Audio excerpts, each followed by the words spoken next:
So boom, boom. And the spacing, starting from here,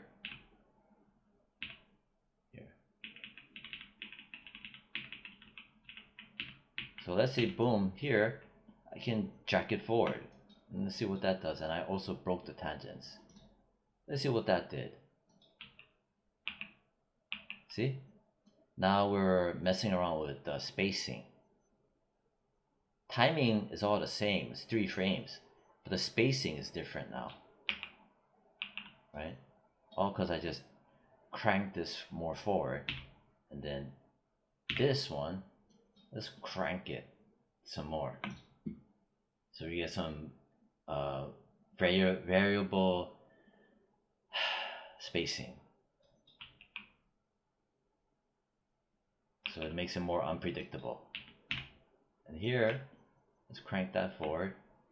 And this, maybe I'll just make it ease into it like that. Oof.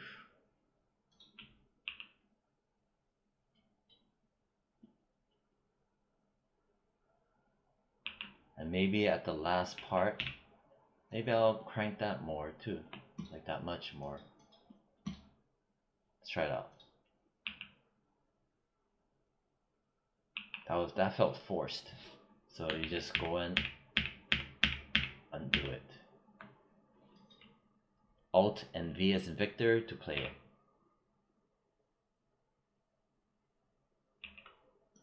Yeah, I could just lift it a bit.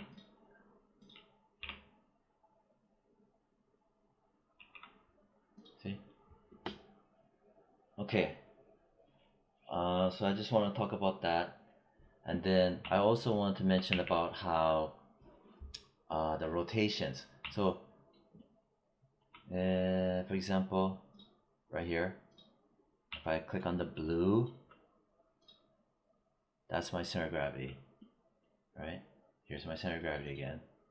And then the rotate Z, which is the one in blue, right? This way.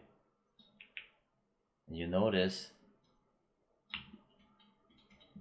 so the rule is that your center of gravity, it does most of the rotation in terms of like, if there's gonna be rotation. See this? My center of gravity, right? Which is this guy, center of gravity. See?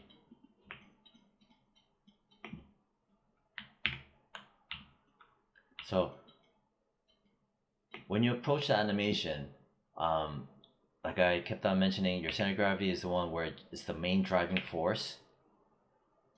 And then also your rotational arcs, your main driving force that you first attack is through the center of gravity controller. Hence the rotation Z, right? So if I want a more oomph, like more of a burst, right? Push this more. And then go in here. These are broken. Crank that more so you get more of an explosion. And then here, crank that too. So if I try to play it, see, you could feel that. You could feel that oomph.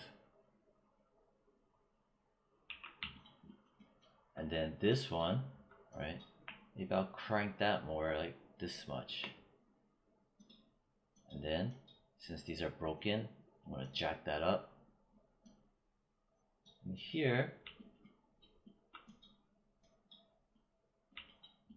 these are kind of crooked, so maybe I'll just press a plateau. Just makes it more balanced. See that straight line rather than a crook in it. You'll notice from here, so if I play it, this part is reversed. See? So why did I make this part, the last bounce, reversed? See, when I reversed it, right, now it's sloping more down, as I just exaggerated right now. Right? So the reason why I sloped it more down is just to give the animation more variable look to it. So because the eye is already getting used to it, arcing up and down, arcing up and down.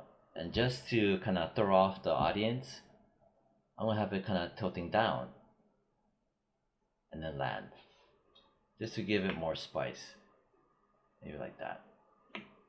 So I give it more of a down. See? So it adds to it. Okay, so that's what I also wanted to explain regarding that. And then, so I moved it using my center of gravity, as you can see, for my ups, right? And my across, right? And then also my rotation, right? Then the other stuff, I come in here. I'm going to turn on my bones so you can see my bones. And the reason why I have my bones turned on right now is so that you can see what I'm looking at to kind of push the pose even further. So from here to here, right? I wanted to push this arc more, further. So I grab the base of this stem right here. See this part? To get this arc. See? That's how I got that shape.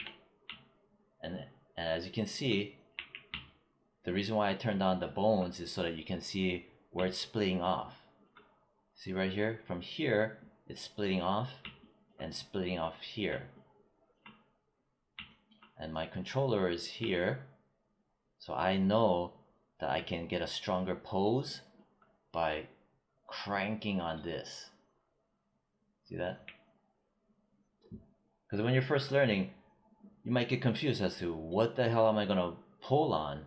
There's so many joints, so many controllers. What do I pull on? So the tip is find where it starts to bend and fold. You know, if your model is a bit more complicated like mine, like I know this area here, this juncture, I can pull on that. Here I can pull on that. And this right here, this is this connects the entire thing, right? And I can pull on that.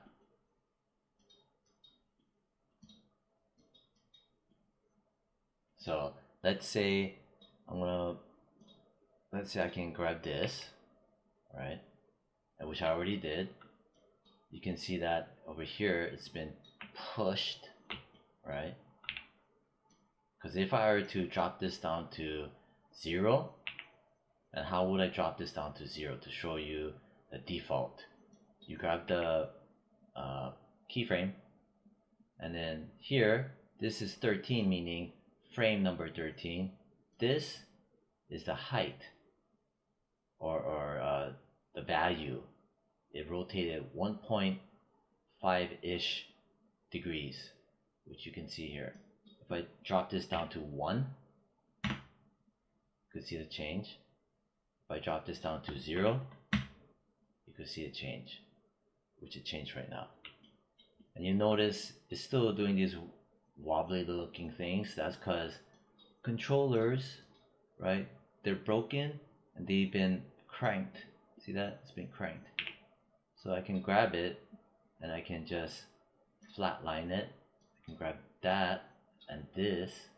You can just grab the curve, grab the corresponding handle, flatline it. Right? All of these I've discussed in length in my bouncing ball tutorials. In case if you're wondering how come I didn't talk about this before, well, I did. So I'm gonna just undo. Let's say I grab this and I just want to jack it up some more so you can really see it. See? Now it's boom, pop, pop.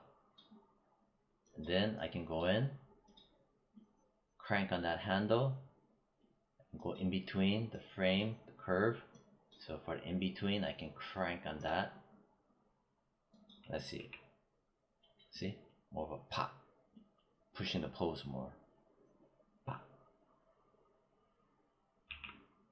This one, same thing, I can just crank it. Experiment and crank it. Like that. Go in between. You can pull on that so you can kind of see what's happening. You can go here. Grab this. Middle mouse. So what I'm doing is pulling on the middle mouse. Right? And again, this is having to do with right here, this guy. And then from there, I go and I grab this. As you can see, I tweaked it. That's how you build stronger poses. But anyway, I'm going to go back to this. And I'm not clicking on the joint. I'm clicking on the controller. See? If I click here, it just grabs that. My joints, like I said, they're locked out. R for reference. So if I grab this,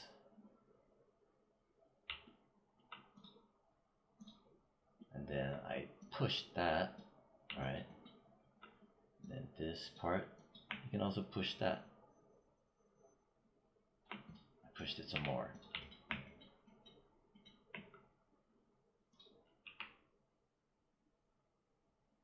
See, it has that more of that drive like that, and then boom.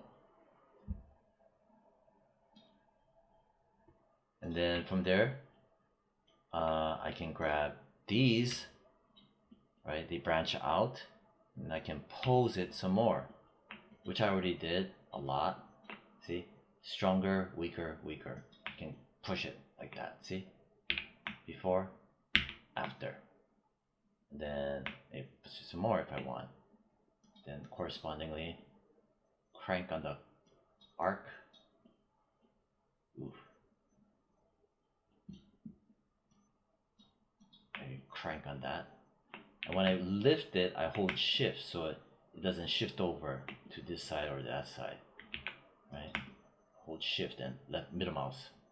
Shift and middle mouse to move it. This part, that. Touch up on that. Select that. Middle mouse, drag it like that. Select the curve. Select the handle. Middle mouse, drag it so you can manipulate it. Select the curve. Select the handle. Middle mouse. So let's see what that did when I pushed it.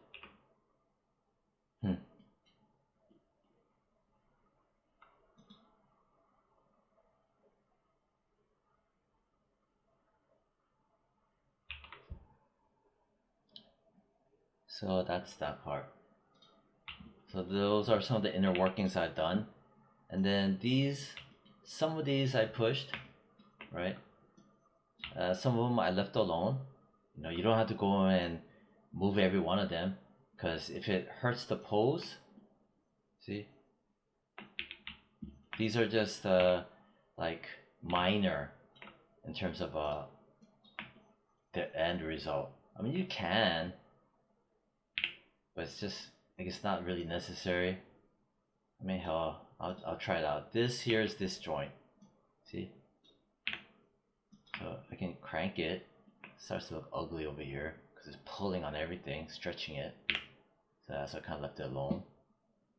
But at here, right, for this hop, I did kind of pull it down some more so you could feel it, its head tilting down, which right now I just did. Maybe some more. Let's see what that did for us. Grab that, yank on it, middle mouse. Grab that, grab the handle, yank on the middle mouse to get a nice arc. Okay, you give it a little bit more stopping power. See, right there.